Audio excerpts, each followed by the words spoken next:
As human beings, we often rely on our memory to make sense of the world around us, including our investment performance. But what if I told you that our memory can sometimes deceive us and lead to costly investment mistakes?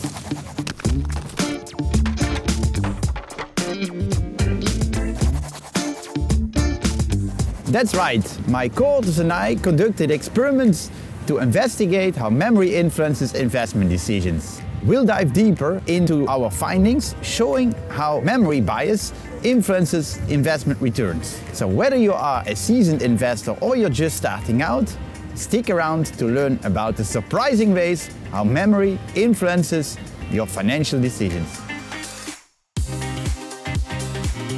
In the experiment, investors could choose between two investments. Let's call them stock A and stock B.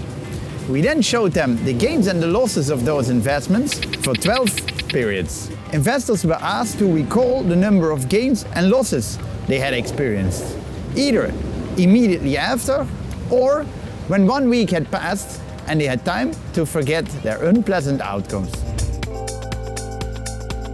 The results were quite revealing. Participants who were asked to report their investment outcomes directly after they saw the sequence of gains and losses tended to report those outcomes quite accurately.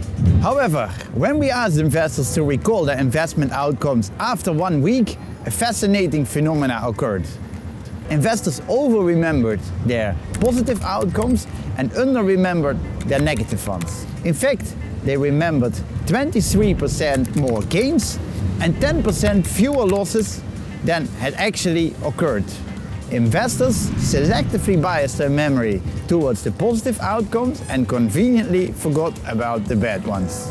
What's even more interesting, investors that had more negative outcomes were even extra likely to forget them. And in addition, our findings show that investors with a positive memory bias tended to continue investing in the same stock even if it was suboptimal to do so. We were curious to find out whether investors generally forget bad outcomes or whether they unconsciously suppress those losses from their memory. Therefore, we decided to raise the stakes of the experiment. Instead of the earlier $8, we now paid investors who could accurately recall the number of losses $50. Interestingly, when we increased the stakes of the experiment, the memory bias disappeared. This suggests that people may be motivated to suppress memories of bad outcomes to boost their ego and maintain a positive self-image. When the time has come to make your next investment decisions, remember that your memory can play tricks on you and cost you hard-earned money. Read the article in the description, subscribe to the channel and hit the notification bell. It will help you make good returns and feeling good about your investments. If you have any questions, remarks, or maybe even some investment advice on your own, leave them in the comments below. And I will see you next time.